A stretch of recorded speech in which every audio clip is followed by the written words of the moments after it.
Red Dead Redemption has this reputation for being a big cinematic western with pretty sunsets and big shootouts, but every time I replay it, I'm reminded of how heavy the whole thing actually is. There's a darkness baked into it that hangs over the entire game. It just sits there under the surface waiting for you to notice. And the more time you spend in that world, the more you start to feel it creeping in around the edges.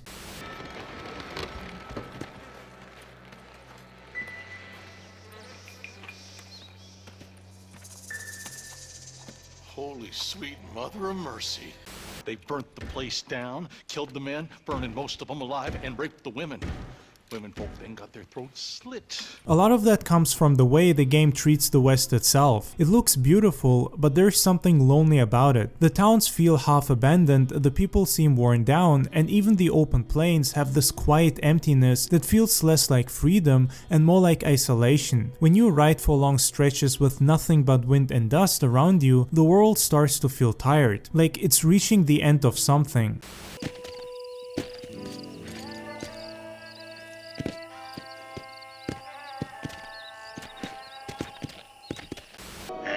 Manage it, you'll die. Only slowly. John Marston fits right into that. People remember him as this tough outlaw with a dry sense of humor, but to me, he's one of the saddest characters ever put in a game. He's a man trying to rebuild his life while being dragged back into everything he tried to escape. That depressive mood hangs over every mission. I had a daughter, but she died. Years before that, I rode in a gang. We robbed banks, trains, held people ransom. We killed people we didn't like. I'm gonna give this life up to be a singer. Take the money and let me live. No! Angela!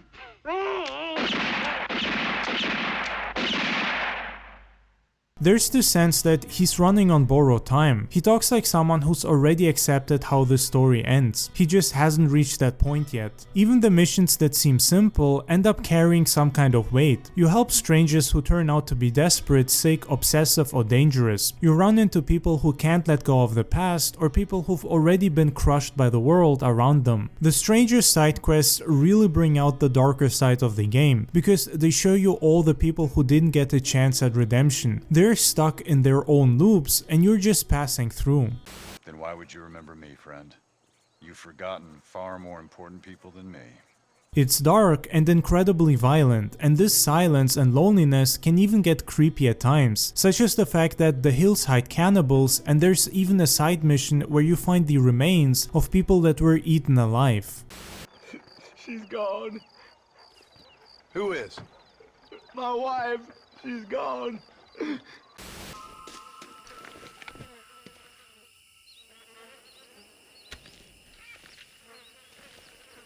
Mexico is where the darkness really settles in. The optimism of the early chapters fades and everything feels harsher. The sky seems bigger, the land feels emptier, and the missions get more brutal. You can sense John losing whatever hope he had left. Hey, gringo! ¿Hablas español? No, sir. Saludos, amigo. It's not smart to go wandering so far from home. Now, I appreciate the welcome committee, but I'd hate to spoil a beautiful afternoon on such beautiful land. I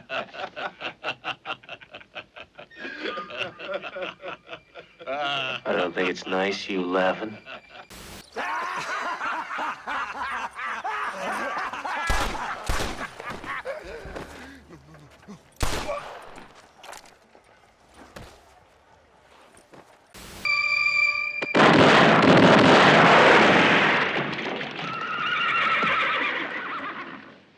The revolution you get pulled into is far from being heroic. It's messy, bloody, and full of people using each other to climb out of their own misery. It's one of the first times I remember a game showing a war in a way that felt somewhat realistic and deeper.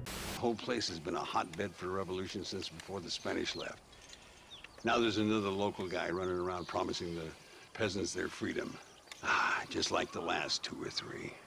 Even the humor in Red Dead Redemption has this edge to it. Characters crack jokes, but you can hear the bitterness underneath. People talk big, but they're usually just trying to survive. It gives the game this weird mix of charm and sadness that sticks with you. You feel like everyone is pretending things are better than they are. Glass eye! It's a glass eye! Stop with the tears and help me with Williamson's gang. Or was that Canada? No, that was Canada. Guy here, not funny, but he's real nice. And I want to tell you that if you don't produce a Gatling gun within the hour, you'll wish you'd been killed back there. What I always come back to is how the game handles violence. It's slow, brutal, and heavy. When John shoots someone, it feels almost sickening because of how well the animations are done. I mean, people can bleed out, crawl away from you, or try to make a last stand. Even though you're usually just shooting nameless NPCs, it feels much more consequential and violent than shooting someone in a game like Call of Duty. There's nothing glamorous about it. It fits the tone of a man who doesn't want to kill anymore, but doesn't really have a choice and is forced to continue the circle of violence and the damnation of his soul.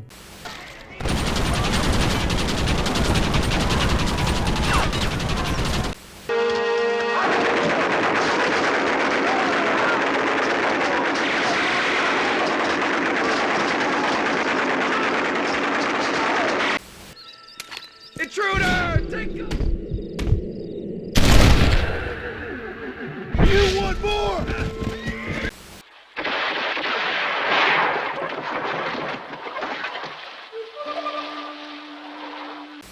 I'm bleeding to death.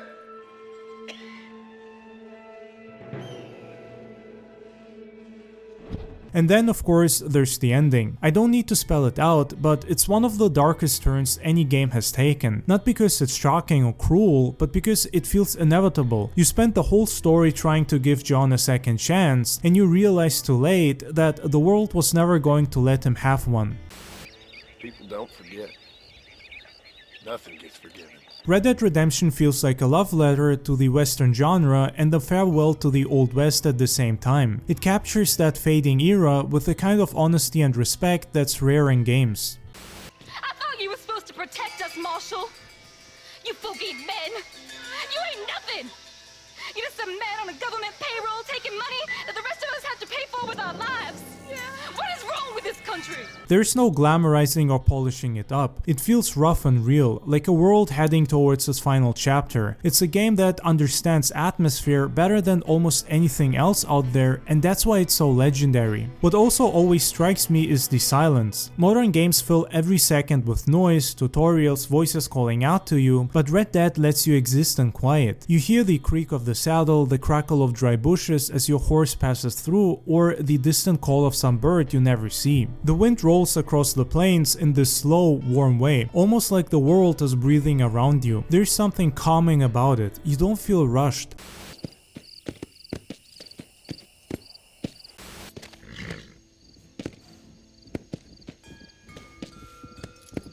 To me, Red Dead Redemption is remembered as this big western adventure, but when you really sit with it, the whole story is soaked in melancholy. It's a game about a dying era, dying dreams, and a man trying to outrun a past that's already caught up to him. It's rugged and violent, but underneath that is a story about regret, change, and the last breath of the Old West. It feels worn and lived in, like an old VHS tape that's been played too many times.